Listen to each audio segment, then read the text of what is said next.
Okay, so a new filing just dropped in the Jonesworks situation, and I need to talk about it because something about this feels like a quiet chess move.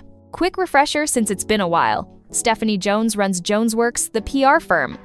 She fired Jennifer Abel, took Abel's phone, and handed those communications to Blake Lively and Ryan Reynolds' team through the Vansham lawsuit, and now she's suing Wayfarer and Justin Baldoni for defamation.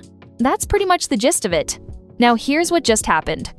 Both sides filed a joint motion asking the judge to reopen discovery because Jonesworks produced 13 documents with their expert reports that never got handed over when they were supposed to. And we're not talking about one misfiled email. 13 documents, all tied to her damages claims that somehow didn't show up until the expert reports dropped. And I want to be clear about what that means. Discovery is the part of the case where both sides have to show their cards. You hand over your documents, they hand over theirs. Everybody gets to see what everybody's working with. That's the deal. So when you show up late with 13 documents that are central to your damages argument, that's not a small thing. That's the kind of thing that gets evidence thrown out. Normally, the other side would say, absolutely not. You had a deadline, you missed it, and those documents don't come in. That's how this usually works. But Wayfarer didn't do that. Instead, they basically said, sure, we're fine with reopening discovery because we'd like to depose Jonesworks about these documents. And Jonesworks agreed. And that's the moment where I stopped reading this like a routine filing and started reading it like a chess move. Because if those documents were terrifying to Wayfarer, they'd be fighting to keep them out.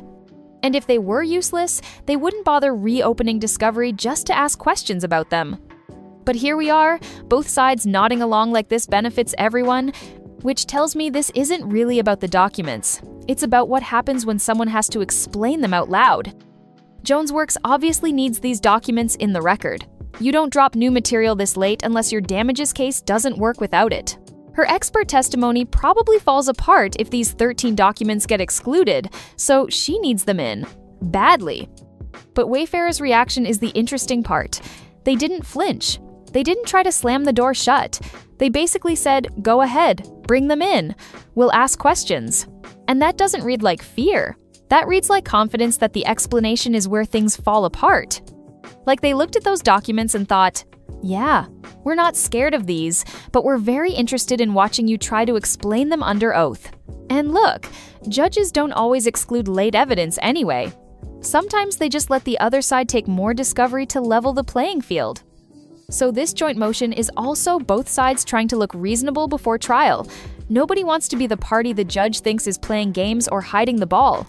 There's also this weird little line in the filing about Jonesworks disputing something tied to their own expert's testimony. We don't know exactly what that means yet, but those little lines have a way of blowing up later. Did her expert come back with numbers she didn't like? Is she trying to distance herself from her own damages theory? I don't know yet, but it's worth watching. So what you're watching here isn't a win or a loss. It's a trade. Jonesworks keeps her late documents alive. Wayfarer gets another shot under oath to poke at the damages theory and see what shakes loose. And that's a specific kind of confidence, not the loud courtroom drama kind, the quiet, go ahead and talk, we're listening kind. The kind where you're not trying to keep someone off the stand, you're inviting them onto it. Because here's the thing, neither side makes moves like this by accident. When two parties who have been fighting for months suddenly agree on something, I don't assume they made peace. I assume they both think they're getting something out of it. And when both sides think they're winning the same trade, somebody's wrong. So yeah, this filing isn't explosive. Nobody's flipping tables. But it's one of those quiet procedural moments that usually means both sides think something important is coming, and they want it on the record when it does. Trial is still set for May. Pre-trial documents hit in March. And if these 13 documents are important enough to reopen discovery this late, then whatever happens in that deposition might matter more than the documents themselves. But that's just my read on it right now. What do you think is actually sitting inside those 13 files? Let me know in the comments.